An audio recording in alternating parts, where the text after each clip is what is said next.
Participe en los sorteos de fabulosos premios con el ahorro ganador del Banco Popular. Siempre se puede. En la hora de la verdad, a través de Radio y Red de RCN, llega el editorial de Fernando Londoño.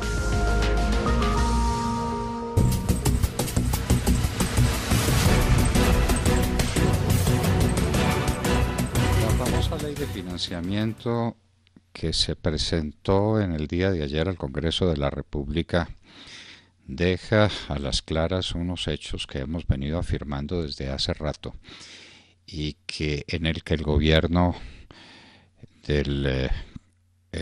respecto a los cuales hechos el gobierno del presidente Duque ha sido tan extraordinariamente parco.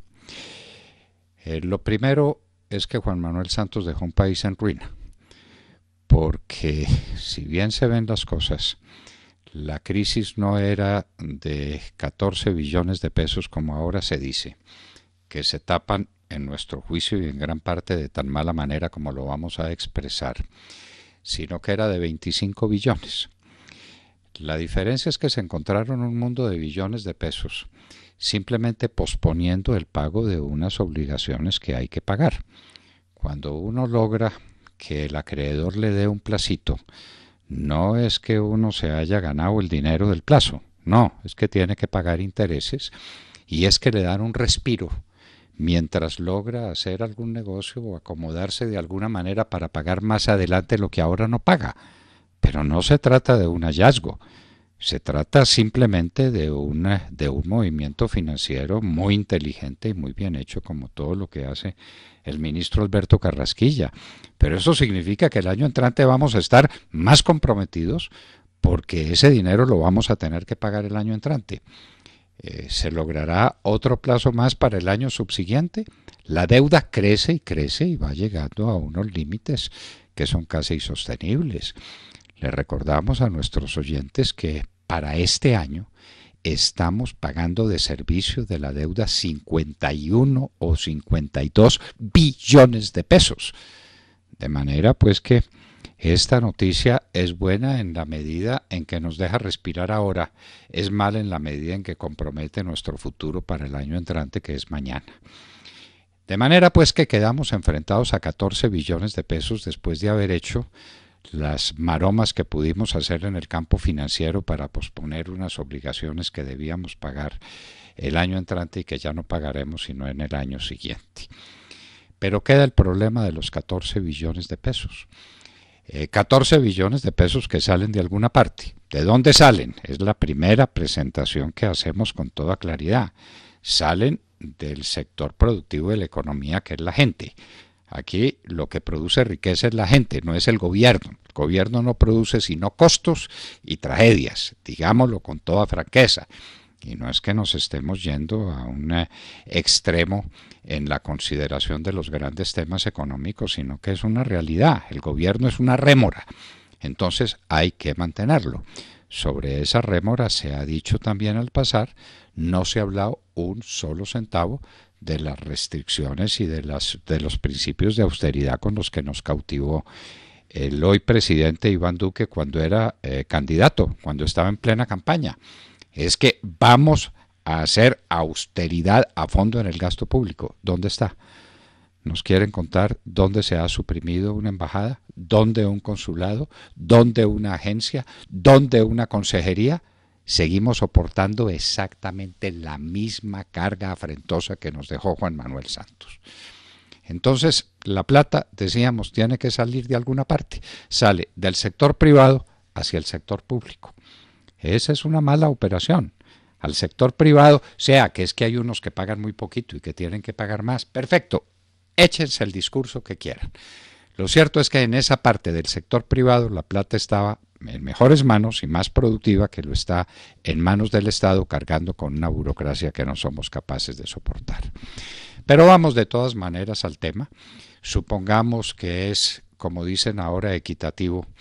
Nosotros diríamos que es justo que unos que pagan poco paguen más. Me parece perfecto.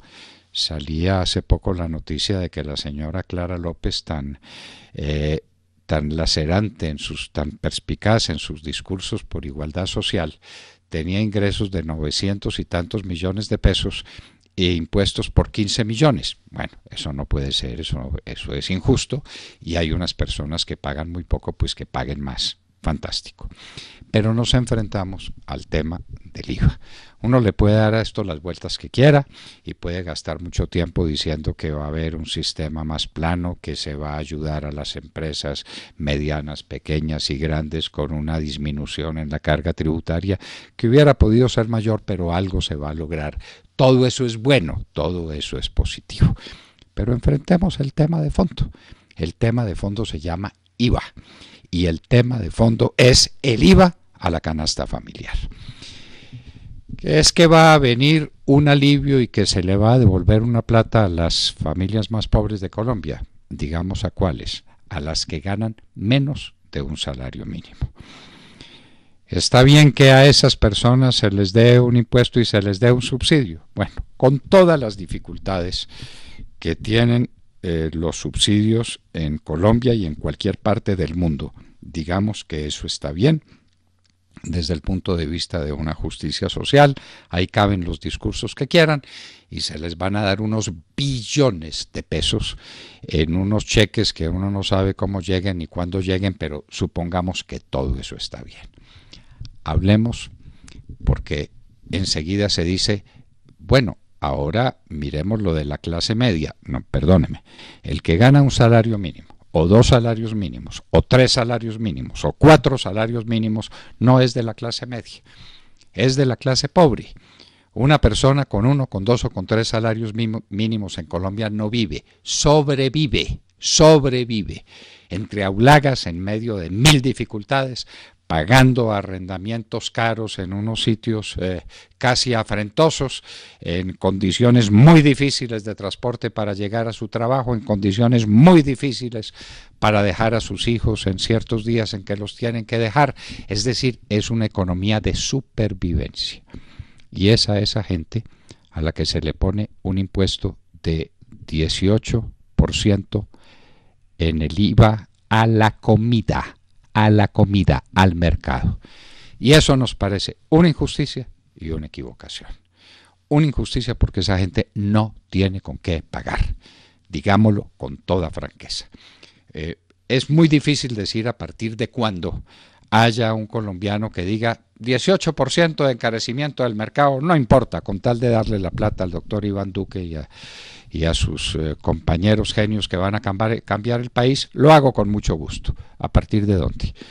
Pero hay un punto en el que estamos absolutamente seguros que es un punto intocable. El de los 1, 2, 3 salarios mínimos cuando menos.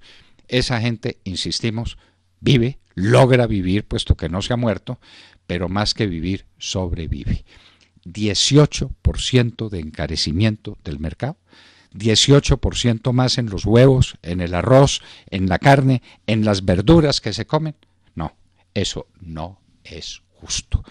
Y nos estamos refiriendo no solamente a los asalariados, sino también a los pensionados. Pensionados que no tienen alternativa ninguna, entonces a pagar 18% más en la carne y en los huevos. Eso es limitación de la demanda.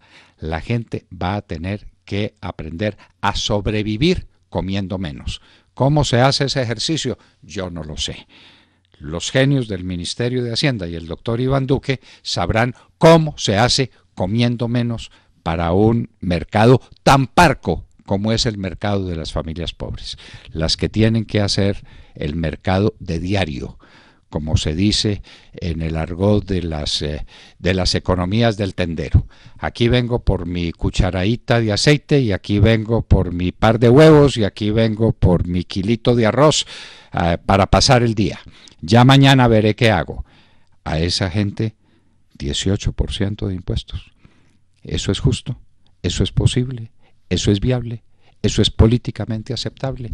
Nosotros decimos que no.